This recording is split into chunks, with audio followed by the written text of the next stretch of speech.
everyone. How are you tonight? Welcome to Soul Focus. I've got a special guest tonight. Is Tarrah from the Alchemy Alchemy of Sound.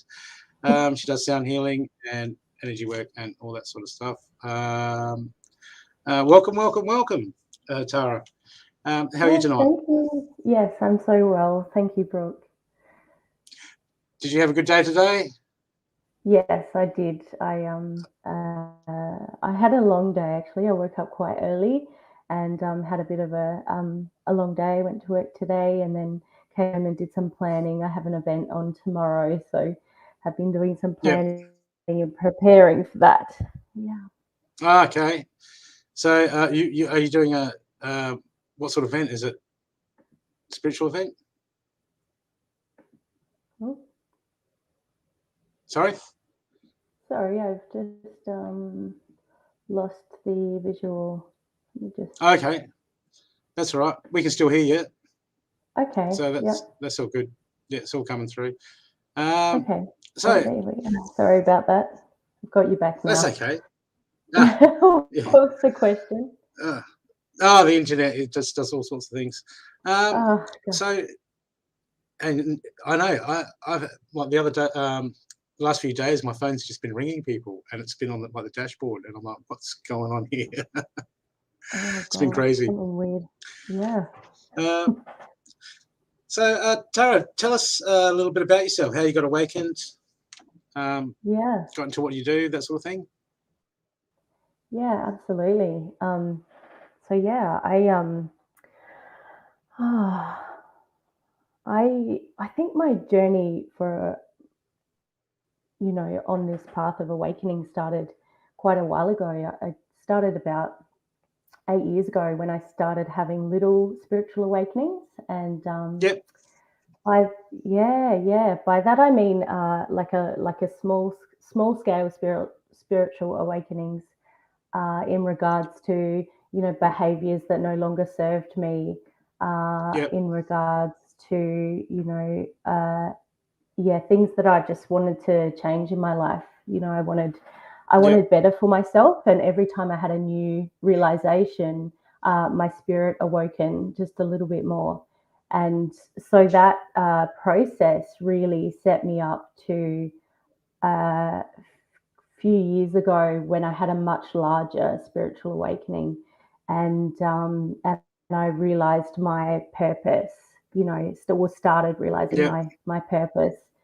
Yeah, I feel like that even is continuing to unravel and evolve, and I feel like I continue to unravel and evolve along with that. So yeah. So so was it? So you're just trying to better yourself, or did it happen over like a 1 year period, or was it like did you just one day you go, I need to make changes? I think it was definitely a bettering myself thing. I just wanted more for my life, and wanted better for my life, I would say. I mean, I was quite young, when this journey started for me. I was 25. So that's quite young in my opinion. Absolutely.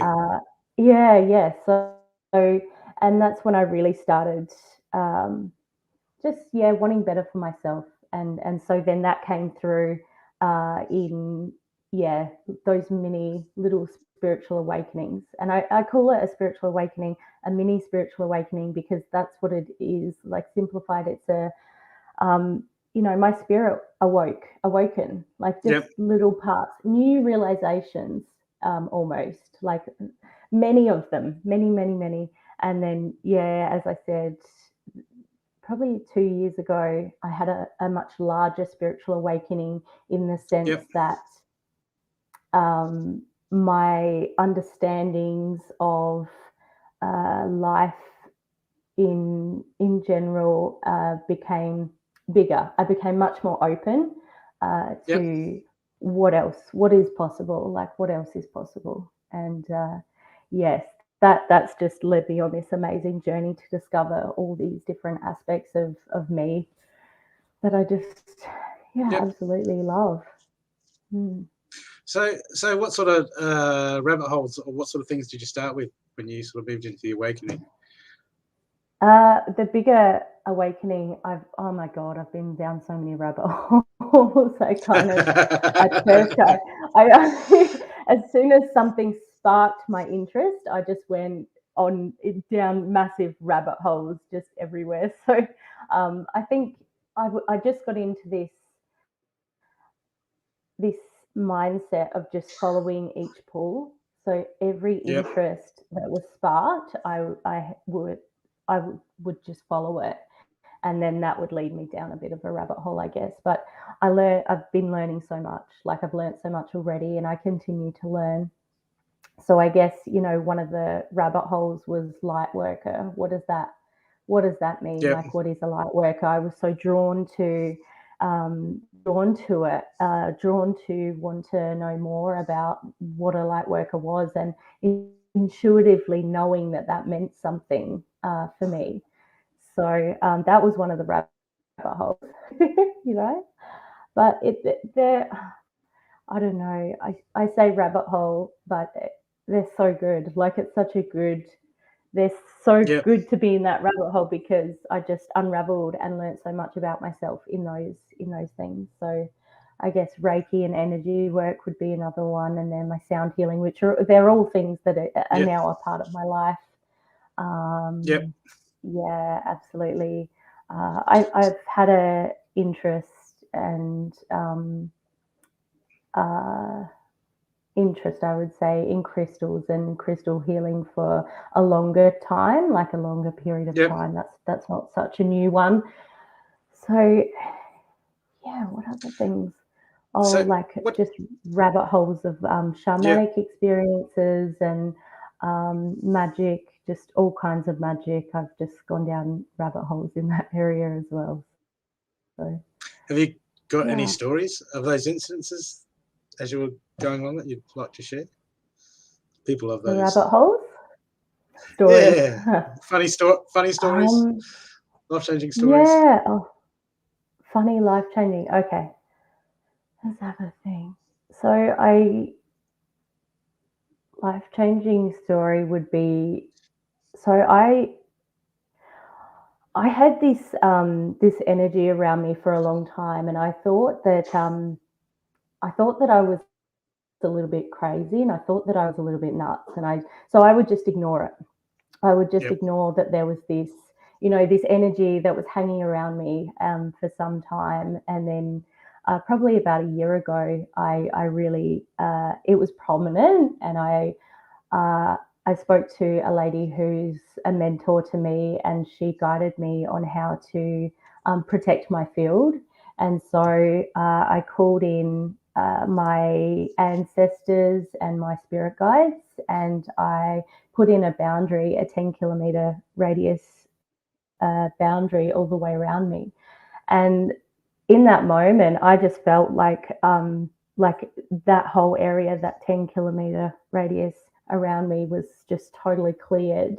And I think that, like, it's not so much a funny story, but a life-changing story, because in that moment, I just knew without a doubt that I had ancestors and I had spirit guides there with me, guiding me and protecting me, and that was magic for me as well. And so that just lights my soul up, like, because I just love the magic, that is just in everyday life. But then there's this awesome kind of magic that's out there as well that we can all get in touch with if we're open. Yeah, so that's one of my.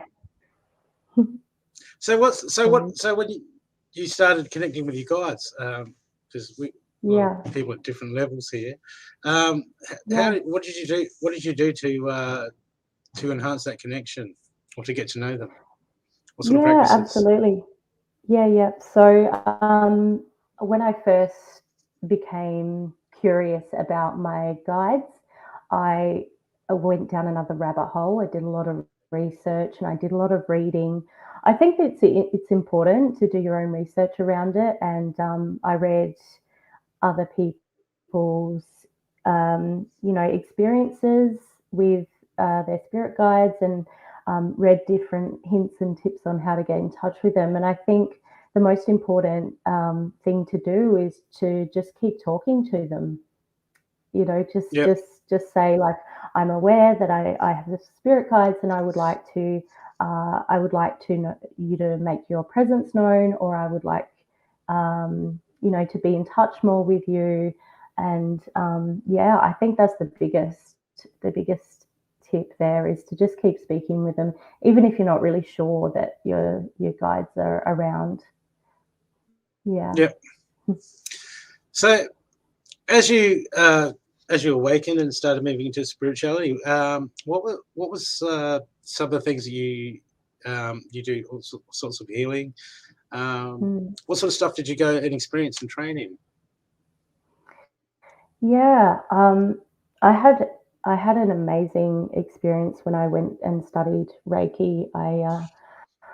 I think I've always been an energy worker as well, as in, even from a young age, I was really aware of Reiki and energy work, and I used to practice a bit of chi, so gathering energy in a ball in my hands, so a bit of chi. And I used to do that without even really knowing what I was doing. It was just so intuitive. I was just like playing around. I'd heard about chi and I thought I would start doing it. So I think I have, in a way, without having the proper techniques and whatnot, have always practiced some type of energy work. But it was really amazing to go and actually study in that area. And I had an amazing experience.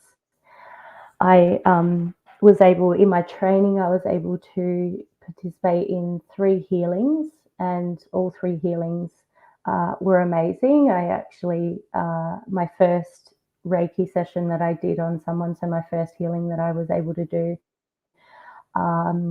it was quite intense, as in, when I was practicing the Reiki, I ended up drawing in this other person's like stuff that she had going on. And so I drew it in, and I could feel it in my body, and it was quite intense. And I was guided then to lift it and remove it rather than draw it in, which was actually a really good experience, because I can tell the difference now. I know how it should feel when you're giving somebody healing. I think I'm energetically sensitive, and so it's important for me to be able to tell the difference so that I don't take on other people's energies. Yeah. So, so as you studied Reiki, how long you been really getting into that? Yeah, so about a year. So I've been practicing Reiki for about a year, and I've been working with clients for about a year. I feel that because of my experience as well with working with my guides, and also I like to work with the Ascended Masters as well. And I was doing that before I did my Reiki course. I feel that all of that experience and knowledge actually helped me in being able to become a Reiki practitioner and heal others. So yeah, like amalgamated all that experience, amalgamated has made me who I am today in my practice. So when you were learning and developing Reiki, how did that help you in your spiritual walk? How did that affect your spiritual walk? I just feel like it's just so in line with my purpose here on earth, to help other people move anything stagnant, emotions, trapped, anything that's trapped in the body, to help move that through and out. I really feel like that's so in line with my purpose. And so therefore I feel so much more alive than I've ever felt before, because I'm in alignment. Yeah, because I'm walking the path I'm meant to walk. So in that respect, just being in alignment helps me in my spiritual journey. Yeah. Yeah, you do a lot of other stuff, don't you? Would you like to tell us about? Absolutely. Because you do Yeah, some. I absolutely. noticed you do some shamanic work and all Yeah. sorts.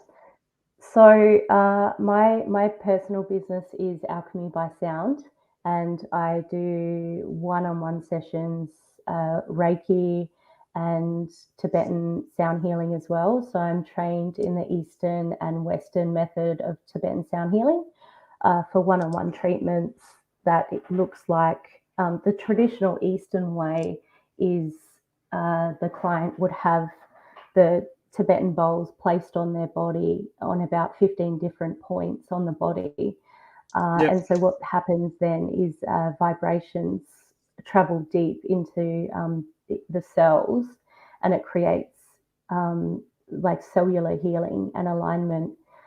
I mean, it's ancient wisdom, you know, and I just love Yeah. that. I think that there's something so powerful in ancient wisdom. So yeah, I do that, but I also do small group bookings as well, like more like sound baths. But I do like to incorporate the bowls on the body as well, and I just do that where I can sense that there might be some stagnant energy. Also, I'm co-creator of Sacred Spaces, so that Yep. I created Sacred Spaces with another practitioner, Anda Dryden. She's also amazing, and she's my mum, so there's that as well. Yeah, it's in the family. Uh, so we co-create together, and that's where we do bigger events. So we did recently a shamanic fire releasing ceremony, which was Yep. just absolutely amazing. It was beautiful. We had the most beautiful people there. It was I can't even, yeah. Anyway, we do lots of things actually. We do Yep. tomorrow I've got a throat chakra and higher heart chakra activation and intuitive movement as well. So which I love as well. So these are all rabbit holes really that I've been down, Yep. but you know, I've been down them because I love it so much. There's just so much power and wisdom and freedom within it all. Yeah, and it's like I said before, it's in alignment with who I am. So you Yep. know, it's not difficult. It's a love of mine. Can you tell us about the fire ceremony? Because I love that stuff. Sure. Yeah, Yeah. absolutely. Yeah. So we had it out in Kaipo Forest actually. So it was a beautiful spot. We had everybody come, and we had some clearing. So we did with a medicine drum clearing and cleansing, and so a lot of the time my mum Anda will go around and do some clearing and cleansing with the medicine drum, and I'll also assist with uh, energetically with Reiki. Yep. So we just went through a ceremony there with everybody. So everybody participated and released into the fire. Um, there's like the ceremony is a whole like a practice that gets followed Yep. for releasing, and then you know everybody is absolutely loved and energetically supported through their releasing as well. We did other really cool things like drumming and fire dancing as well, so it was quite a night. Yeah, we have another one coming up in a few weeks, so yeah, that'll be the last one for the year because fire Yep. season. Yeah. Oh yeah, fire season. That's Mm, unfortunate. yeah. That's all right. I've got a little barbecue, and I take that in my backyard and do my fire ceremonies. Yeah. Doesn't Yeah. matter. Yeah, but out in the Yeah. country, it's a bit Absolutely. different. You can't do the big ones. It seems Yeah. they're really juicy, and you get big breakthroughs. They're really great. Yeah. So how long do Absolutely. yours usually go for when you do them? The events. So that was a Yep. 2-hour event, the fire ceremony. We've done a half day retreat as well. So most of our events are 2 hours, and then a half day retreat. We've done a couple of those, and we're planning a retreat for next year as well, weekend retreat. So yeah, it's all super exciting. So your retreats, what would they entail? All sorts of workshops, or Yeah, absolutely. Yeah, it'll be a wide variety. It'll be probably a couple of workshops creating with essential oils, maybe even wand making, a wand making workshop. We've got lots of ideas kind of floating around at the moment. Yeah. We haven't quite finalized the itinerary yet, but there'll be some shamanic vibes happening there as well. So yeah, it's exciting. So with the sound healing, do you just use like can you tell us about the basics of like, do you use like one bowl, or do you use multiple bowls, or how does that work? Because I know there's a lot of people that have never really experienced that or seen it. Yeah, absolutely. So I've got a collection of 8 bowls. I have 2 C bowls. So the 2 Cs are for grounding, but they create a really nice harmony when played. And then I have a bowl. So each of the 7 bowls, there's a bowl for each chakra. So each chakra resonates to a certain frequency. So the bowl that aligns with the chakra is the frequency of that chakra, and so that's how it works, kind of within the energy system. Yeah. So you do a mixture of healing when you do the bowls? Is it just the sound, or? Yeah. So I'm really guided in my sessions. So every session that I do with people looks a bit different. No 2 sessions have been the same, because I follow guidance, but a lot of the time I will do a little bit of Reiki as well, just to assist in releasing. Basically, the bowls really help with that as well, and so. Yeah, every sometimes I do a little bit of breath in there as well. It totally depends on my client and what they need. Yeah. Yeah.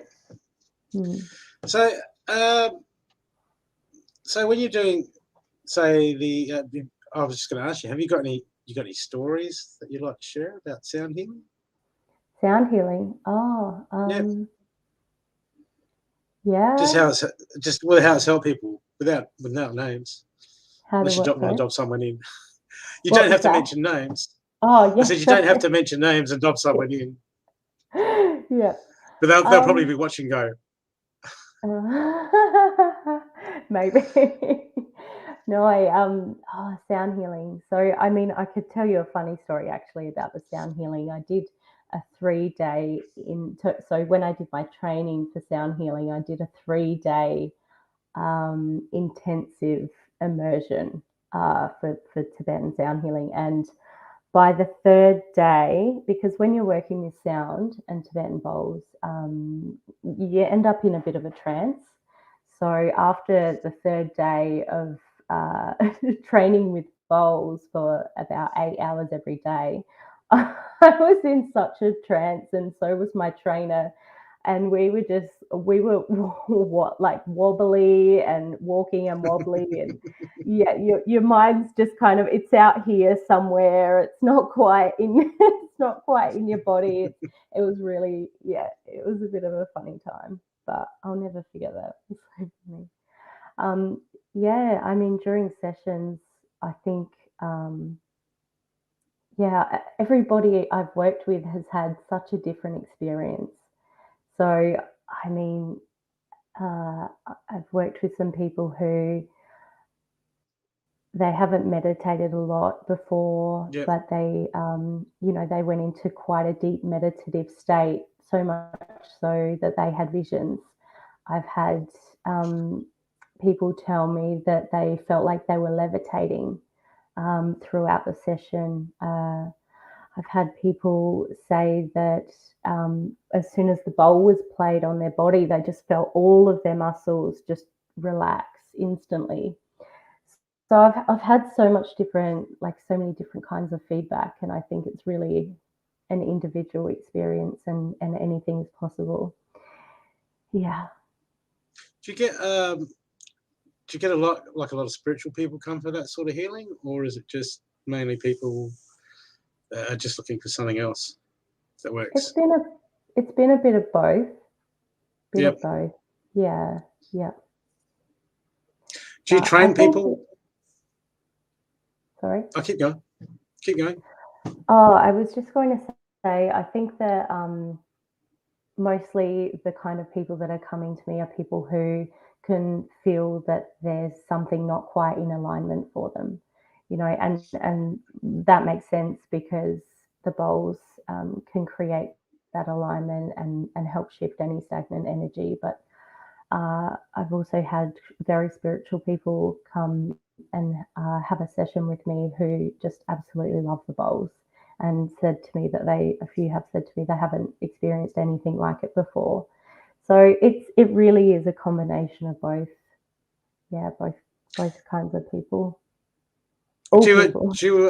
Yeah, I mean, I've got a set of chakra bowls that I use sometimes, but I've never looked in. I've got an online course ready to see if they sound healing, but I haven't done it yet. That's why I'm fascinated by it, because just the whole aspect of the vibrational body and bringing in that vibration. Yeah, like, yeah. It's just amazing. It's sort of like like picking up the meditative state and getting it right in their zone straight away. Like, yeah, right, you're in there now. That's it. time to get the work done.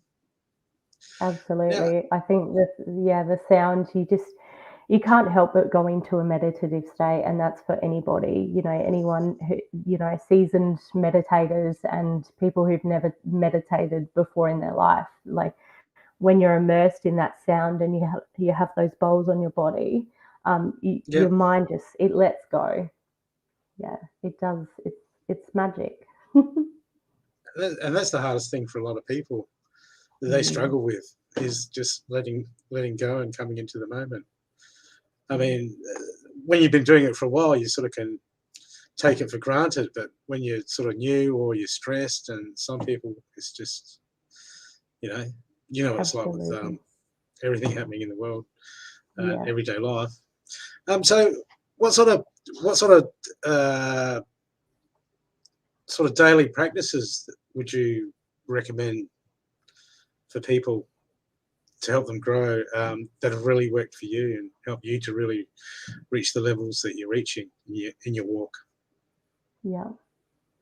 I think for me, I try and focus on raising my vibration as much as possible. And so that means doing the things, it really simplified, that means doing the things that make me feel amazing. So, doing the, healings and events and retreats and all that stuff makes me feel amazing. Being conscious of what I'm eating as well, because that can, if I'm not eating well, then that lowers my vibration. It doesn't feel good in my body. It might taste good for a minute, but it doesn't. But it doesn't feel good in my body, and so I need to listen to that. But I think one of the most important things for me for my spiritual development has been meditation. Like absolutely just meditating. And I did 21 days of an hour silent sit every morning a little while back, and it was the most informative experience. I know now 100% what it feels like when something's not in alignment for me. Like I know what it feels like in my body, not listening to my head, but just listening to my body, which I think is really important as well for me at this stage, and for other people too. I know it can be really hard. I used to be really in my head, like this is, and I still can get in my head too about things. And but I practice daily handing that, like any kind of obsessive thinking over, like handing that over and really getting in my body and just asking my body, how is everything right now? Generally, it's pretty good. My head creates all kinds of messes for me. So that's, I guess people could probably relate to that through anxiety. Like some people have anxiety, and that can be a lot of thinking with the anxiety. I'm a Virgo, so I'm always in my head. Like, it's like when they tell us, they say the biggest battlefield in the world is your mind. They weren't joking either. No, it's difficult. It takes a lot of practice not to be up in the head all the time. And I'm certainly not perfect at it, but it's something that I am very mindful of, and I do practice staying out of there as much as possible. So, people that are learning to develop spiritually, how important would you put onto those practices of meditation and clearing your mind? How important? Yep. Very, very. Well, for me, it's been very important to do that. I think this is the thing about spirituality and spiritual journeys. I believe that everybody's spiritual journey and spiritual practices are so individual and so attuned to them. So, some people might have a completely different, techniques for improving on their spiritual practices. It's just so individual, but that's the great thing about it. Like, we get to, I believe we're all spiritual beings having a human experience, and we get to explore that. We get to individually explore, what does spirituality mean to me? What does it mean to me that I'm a spiritual being? Like, what are the things, that I would like to explore? What am I curious about it? And then we can go out and explore it. And some things you might fall in love with, and some things you might not be so for you. And it's all perfect. One of my really close friends, she finds she best meditates when she's cooking. That's her form of meditation. It's when she's cooking. She's doing something with her hands, and she's just in a really relaxed state. So it looks different for everybody, I feel. But yeah. So I think it's important as well to reach out and connect with people who are also wanting to expand in that area. So that, because I think it can be scary if you go through an awakening, a spiritual awakening, a big one especially. It can be really scary if you don't have any support. And I think it's just really, I really feel that for everybody, the most important thing to do is to find somebody that you can talk to about it. Because I know some people who went through a spiritual awakening years and years and years ago, and they didn't have the support, and they shut it down, and they pushed it away, because I feel like it was because they didn't have anyone to lean on. So that's what I feel. Yeah, it's hard. I mean, it took me a couple of years to really find, some friends that were spiritually, on the same sort of thing as me, and it made me feel out of place and quite alone for a while. And it's definitely so important to find people to connect with. Absolutely. Yeah. And I don't know what's so hard, because everyone's on Facebook. Like, how hard can it be? Reach out. Who's in Adelaide? Yeah. And who's near me? There's so many different pages as well around at the moment, like spiritual awakening pages and things like that you can, and spiritual Adelaide even. There's a few Adelaide ones as well that people could reach out on. But for anyone watching, I'm happy if anyone's going through a spiritual awakening and they're feeling a bit alone in it, I'm happy to be somebody who can be a support to anybody who's going through that. So yep. Well, and all the links are in the show notes, people. So if you need to contact Tarrah, it's all there. So is there anything else you'd like to talk about, your spiritual? What sort of like, how people change as you grow? What are some stuff that you found interesting that you use as stepping stones in your spiritual growth?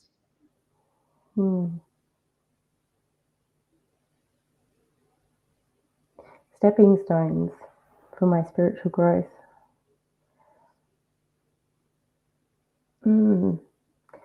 I really, I think, well, you still use everything you learn. Yeah, absolutely. I think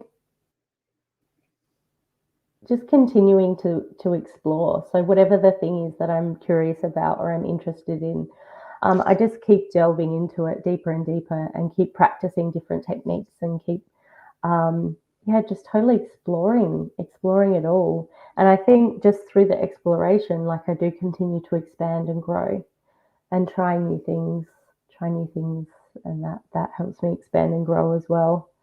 Yeah, so that's kind of stepping stone. I really had to think about that question. I was like, what does I don't know, bloody gods. Yeah. Drop again, drop something again. That was the wrong god. Yeah. So the importance of meditation. Some of the people that you've helped, I mean, it's even though it's personal for everyone, how, if there are people watching that don't really meditate, how would you explain to them to go about it, to getting started and getting those connections? Yeah, absolutely. Well, I mean, I started with guided meditations. So if you are interested in meditation and you haven't done many meditations before or don't really know where to start, but you'd like to try it, definitely have a look on. There's lots of meditations, guided meditations on YouTube, and you could probably just do a Google search and find some just so that you can try some out to start with. Even online, or you could do in-person meditations as well. I know that there's quite a few places around Adelaide where you can go in and they will do, like, somebody will facilitate a guided meditation for you. But yeah, I definitely think if you're wanting to just do it on your own at home, just give a guided meditation a go first and see how you go with that. I also think it's important to mention, because I know some people who have struggled with meditation and guided meditations because they haven't been able to see images. So a lot of the guided meditations will take you through some kind of journey, as in you might go for a walk in a beautiful forest, for instance, like our background kind of thing. And I know that some people have struggled with imagery, so haven't been able to see a forest, and so they feel like they can't do it or they're doing it wrong. However, some people actually meditate, and when they're being guided, instead of trying to envision what they're being guided through, actually just feel it. Like, what does it feel like to be in a forest? And so that might be a tip for someone who's not really sure where to start or feels like they're doing it wrong. Or I would like to say there is no wrong, but I know that can be a thing that some people feel sometimes if they're thinking that that it should be a certain way. But yeah, that might be helpful for people wanting to get into some kind of meditation. I think myself doing the silent meditation, I definitely worked up to that. So I wouldn't have been able to do that a few years ago. I think I just would have been too irritable. I feel it was quite difficult for me at this stage to be able to sit for an hour in silence. So I can't imagine how difficult it would have felt a few years ago. So I think work your way up, build up to where you want to be. Although if you'd asked me 3 years ago if I would be sitting in silent meditation, I wouldn't have thought that I would be doing that. so I think that's just hashtag no way. Yeah, it would have been a hashtag no way. Like I would have, it would have been. I didn't think that I would ever be sitting in silence for an hour out of my day, especially for 21 days in a row. So, but yeah, I think that in itself is kind of evidence of, like I was talking before about evolving. So that's just evidence of my own personal development and evolution on my own personal spiritual journey. So, what sort of you did that 21 days, putting an hour in a day and linking that all together. You must have got some breakthroughs in those times. Is there any that you care to share? Any standout ones? Yeah, I absolutely did. When I said before that I know how it feels in my body when something's not in alignment, that was around a breakthrough that I had when I was sitting in the hour sit. This would have been the first 2 days felt great, and then the next 4 days felt really, really difficult. And it was almost like sitting there in pain for an hour, and I didn't know what was going on, why I was finding it so difficult. And there was actually a conversation that I needed to have with somebody. So it was literally just something that was the breakthrough was that I needed to have an open, honest, transparent conversation with somebody that I hadn't had yet, basically. So it was kind of sitting in my body uncomfortably because it was something that I needed to do for myself. Yeah. So that was my breakthrough that I had. Yeah, and then I really think also after I had that breakthrough and sat in pain for 4 days, after that it was beautiful, like every time. And I just needed the space. So there's a feeling that comes when you're quiet with yourself for an hour, and it's like spaciousness. And I really needed that spaciousness at that time. Yep. It was exactly what I needed. I really feel that also that practice helped me build self-love even further. So like having an appreciation for myself as well, which is so important. I know it's funny because when you're new to all this, people get impatient. They have a meditation. I'm like, oh, I don't feel right, or I didn't get nothing from it. But they don't understand that it's a continual process of the mind. Yeah, but we live in such a fast-fixed society that everyone's like, oh, I'm doing past life regression. I want to have images now. You know? Yeah. I'm doing inner child work now. I want to burst out in tears and release. But it doesn't always happen that way. Yeah, absolutely. I'm about to, so I haven't done much yet, but I'm about to delve into some womb work. So that will be a new learning experience for me because I haven't really delved into that at all. What is that? And sorry? What is that? Womb work. So, womb work. So it's about, so I think women especially can hold a lot of trauma in the womb. And so, like anything that's not fully processed can be held and stored in the womb. And so, what I'm about to delve into will be about really clearing that space. So, I mean, that's what I know about it so far, and I'm sure after I delve into it a little bit more, I'll have a whole nother experience to share about it. I know, but when you think about it, when you think about the baby in that, I mean, there's a lot of energy exchange in that. I never actually thought of that as a place that, I mean, like energy, everything holds trauma, memories, and but that's absolutely. And so, like when women clear out their, like, do some, like, delve into some womb work and really clear that space, it can really open up a creative channel as well, because that's the space where all creativity comes from, which makes sense because you create a baby there. So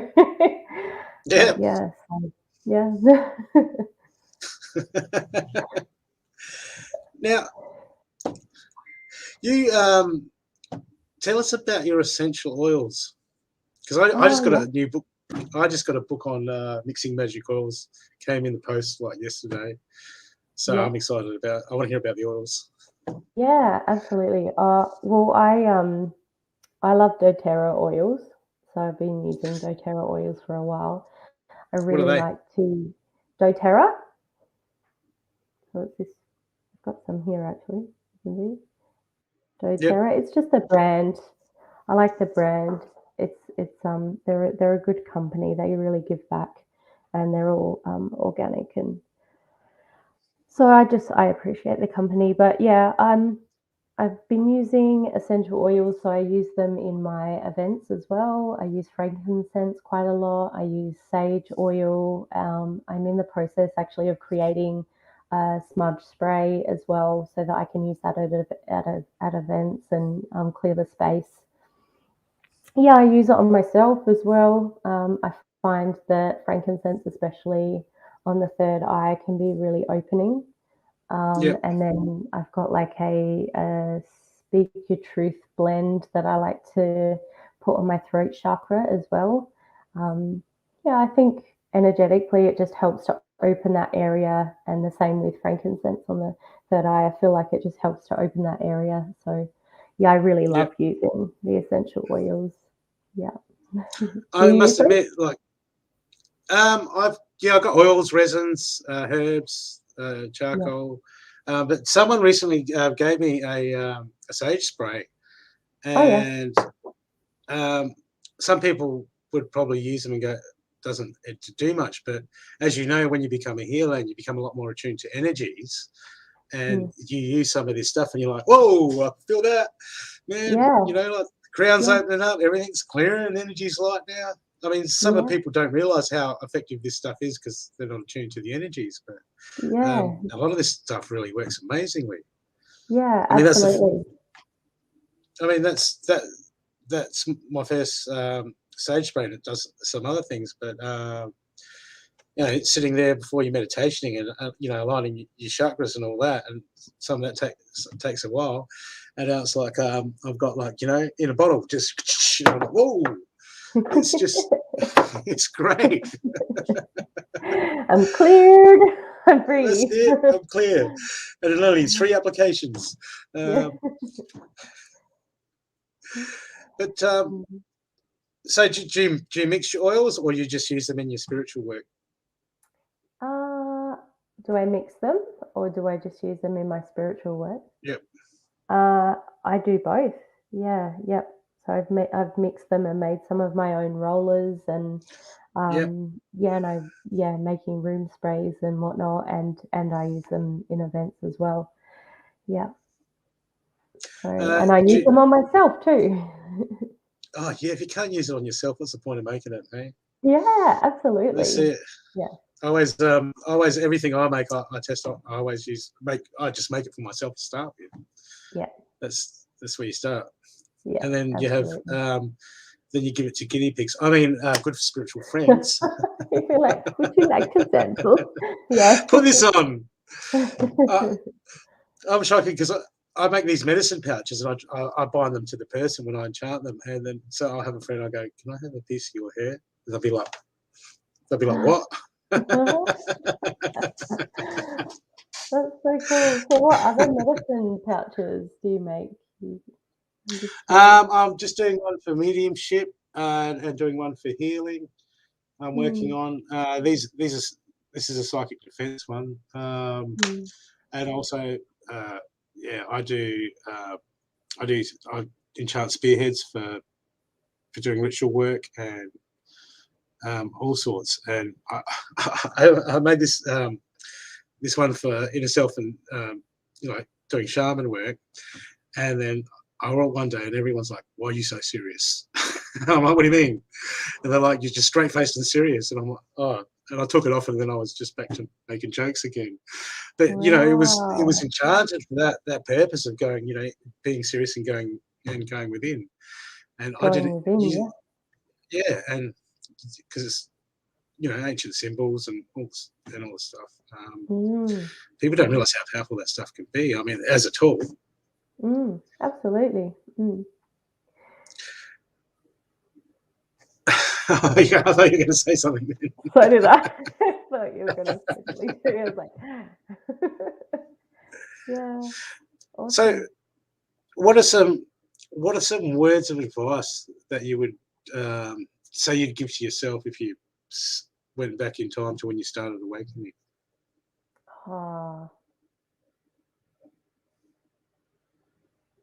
Everything is perfect.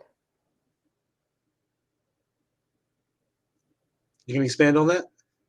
I just feel like I had to say everything is perfect because it's just something that I've come to realize is that in any given moment, anything is perfect. Everything is perfect. And I would say that to everybody. So like my younger self 5 years ago at that point, like everything was perfect and it all led me to this point that I'm at now. And you know, when I have doubt or, you know, fears come up now, I remind myself that everything's perfect. Like everything, it's just perfect. You know, it is as it's meant to be at any given time and point. Excellent. So, do you want to recap? Do you want to recap again for what you do, all the modalities that you do? Yeah, absolutely. So, I'm a Reiki practitioner and a sound practitioner. I am trained in Eastern Tibetan singing bowl healing sessions and also Western. And I run in co-creation events and retreats. And in those events and retreats, we do lots of different things. Actually, we use lots of different modalities that we both love. And so we do intuitive movement and sound bathing, energetic clearing, breath work, you name it. Like we just love it all. I love it all. So yeah, I've been practicing breath work for some time now as well, which I just find extremely healing. So next month I'm doing a breathwork practitioner course, which I just can't wait to do. So exciting. So yeah, and we do intuitive art as well, and that's in my co-created events mainly. But yeah, so one-on-one sessions I hold with Reiki and one-on-one sessions with sound healing. And I can also do a combination of both if that's what people are looking for. I've also done small groups, so small group sessions who are wanting I ran a small group sound bath for a family. So that was a beautiful thing that they all did together. Yeah, so I do lots of stuff, and my business name is Alchemy by Sound. Excellent. Do you do online? Do you do any online work with people, or is it just in person? I personally do a lot of online workshops, attend a lot of online workshops, and I plan in the near future to run some online breathworks and possibly meditation with sound as well. So I would like to be more present online for people who would like to access what I do in that way. That sounds awesome. That sounds awesome. I'm interested to come to one of the fire ceremonies. When I see it on Facebook, I'll be like, yeah, in Kaipo Forest. I'd love that. I love fire ceremonies. Yeah, well, our next one is at Riverdale. Do you know Riverdale? Where's that? Yeah. Riverdale is in Helia. Oh, yep. Yeah, so it's a bit out north. So we're holding a fire ceremony there on the 5th of November. So next Friday. Yeah. I'll look it up next Friday. If have a look on the Sacred Space. If you're interested in my events and retreats, have a look on the Sacred Spaces Facebook page. I do share those events generally on Alchemy by Sound as well. However, they are all listed on Sacred Spaces. So, yes, we would love to have you there, Brooke. Oh, it'd be great. It's always great to get out into nature And I totally forgot about fire season stuff. That's right. We're in Australia now. The weather's so up and down now. You sort of forget where you're at. It's like, wait a sec, is it raining? Is it hot? Is it, what is it today? Yeah. It's just like that at the moment. It's been nuts lately. I think different areas as well have different fire bans. So like Kaipo Forest, pretty sure their fire ban has come in now. Whereas out at Riverdale, theirs doesn't come in until, I think we've got the last weekend that we can have like a bonfire. Yep. And then the following week, I'm pretty sure that's the fire ban up there. So it's like different parts of Adelaide have different fire bans. But yeah, the 5th of November, that'll be our last fire ceremony for the year because of fire bans. Season will be everywhere. Yep. We had one question. Someone was saying, do you do emotional and physical sound healing? Which I guess you do. Yeah, absolutely. I think that sound healing addresses the emotional and the physical and the spiritual bodies. And I really feel that sound healing brings all those bodies together into perfect alignment. And I mean, I always have a bit of a chat with my client before we go into the session. So if there's anything specifically that has been there for them emotionally, or if they have any physical ailments that they would like to discuss first, then we absolutely do that. And I can help to focus on those things and help guide that person to release what needs to be released. Okay, that's all the questions. I guess you covered all the topics anyway, and they heard it loud and clear. So people, if you want to reach Tarrah, the links are in the show notes. You can find this on YouTube anytime. It's listed under, it's on a playlist under Soul Focus, and that's the easiest place to find it. Thank you so much once again, Tarrah, for being here. I hope everyone's love hearing what you do and are interested. So people, please hit her up. She's there to help. And we'll take it from there. So thank you very much. And is there anything you want to say?